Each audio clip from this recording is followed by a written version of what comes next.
Commodity market पर नजर डालते हैं और कमोडिटी मार्केट पर रणनीति बताने के लिए अब हमारे साथ अनुज गुप्ता जुड़ चुके हैं।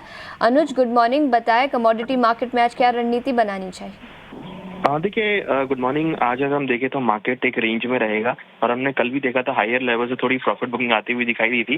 तो सेल ऑन बाइज का मार्केट रहेगा। गोल्ड में करीबन 75,925 में बिकवाली करें। स्टॉप लॉस 76,220 का लगाएं। टारगेट करीबन 75,380 तक हो सकता है। वहीं क्रूड में निचले स्तरों पे खरीदारी का ट्रेड बना सकते हैं। जियोपॉलिटिकल टेंशन की वजह से सपोर्ट आ सकता है, तो क्रूड में करीबन 5,800 में खरीदारी करें। स्टॉप लॉस 5,745 का लगाएं। टारगेट करीबन 5,865 तक देखा जा सकता है। और अगर हम बात करें बेस मेटल की, तो यहाँ पे कॉपर में हायर लेवल पे बिकवाली का ट्रेड बना सकते हैं करीबन 812 में। स्टॉप लॉस 799 स्टॉप लॉस 816.80 का लगाएं। टारगेट 79.99 तक हो सकता है।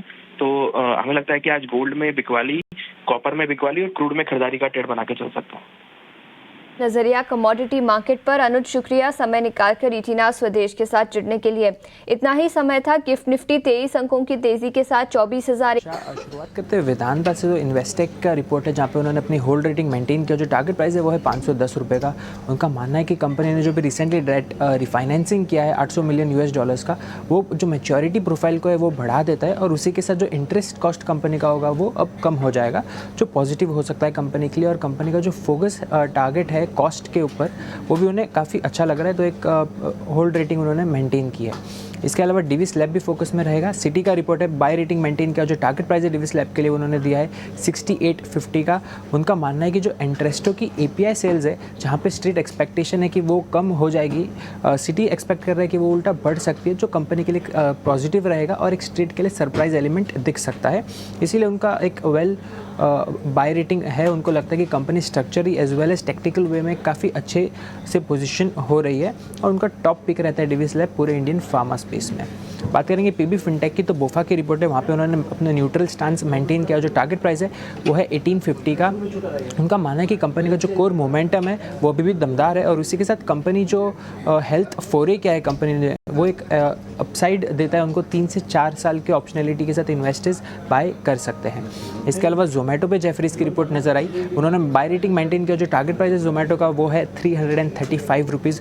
कंपनी ने भी हाल ही में एक नया ऐप लॉन्च किया था डिस्ट्रिक्ट नाम से, जहाँ पे एक वन स्टॉप सोल्यूशन बनेगा पूरा टिकटिंग से लेके डाइनिंग आउट से लेके इवेंट्स तक। तो उनके काफ़ी पॉजिटिव न्यूज़ फ्लो ये लगती है। और उसके अलावा उनका मानना है कि जो सप्लाई कंस्ट्रेंट है ओवरऑल मार्केट में, ये स्पेस में, वो काफ़ी कम है। हालांकि डिमांड बहुत ज़्यादा है, तो एक पॉजिटिव न्यूज़ फ्लो जोमेटो पर भी आज बनी रहेगी। इसके अलावा लाइफ इंश्योरेंस पर हमें कई ब्रोकरेजेस नज़र आया।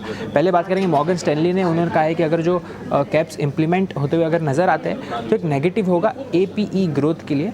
इसीलिए उनके चलते जो स्टॉक्स है वो एक प्रेशर हमें थोड़ा नज़र आ सकता है उनके ऊपर, अनटिल एक क्लैरिटी IRDAI के हिसाब से निकल के आती है। बर्नस्टीन ने भी कहा है कि जो नेगेटिव इफेक्ट होगा वो SBI लाइफ, HDFC लाइफ और मैक्स फाइनेंशियल पर देखने मिल सकता है। वहीं पॉजिटिव होगा ICICI प्रूडेंशियल, PB फिनटेक के लिए। और लास्टली कोटक सिक्योरिटीज़ की बात करेंगे। उन्होंने कहा है कि एक स्ट्रिंजेंट मूव्स अगर अप्लाई किए जाते हैं तो एक डाउनग्रेड्स नज़र आ सकते हैं। लेकिन हालांकि जो मैं करंट वैल्यूएशंस में उन्हें कई स्टॉक्स थोड़े पसंद भी आते हैं, जिनमें है ICICI प्रूडेंशियल और HDFC लाइफ, जो उनको लगता है कि ये वैल्यूएशंस पे एक बाय रेटिंग, एक अट्रैक्टिव वैल्यूएशंस पर फिलहाल है। बिल्कुल।